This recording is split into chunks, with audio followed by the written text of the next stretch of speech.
Dia kata apa Nabi, duduk je lah kat Mekah, kenapa nak larikan diri ke Madinah? Tapi Ustaz, macam Ustaz, bila Ustaz sebut tadi kan, kadang kita hairan juga dengan Muslim-Muslim akhir zaman ni. Betul.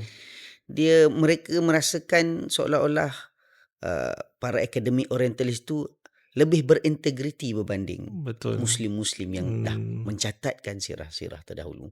Sedangkan kalau kita tengok kan dalam kitab-kitab sirah kita, orang Islam sendiri pun, bagaimana dijaga secara bersanad dan sebagainya kan.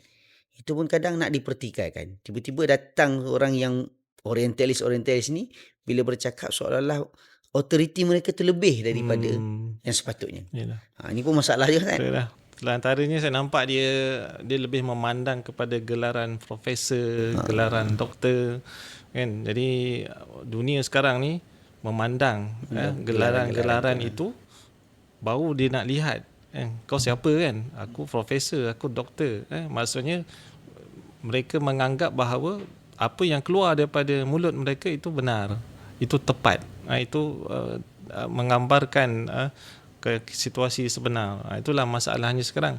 Jadi kalau kita tengok, ramai jugalah yang mereka yang belajar kitab turas hari ini, dia telah menyedari benda itu dan dia mengambil inisiatif untuk belajar master, belajar doktor, PhD untuk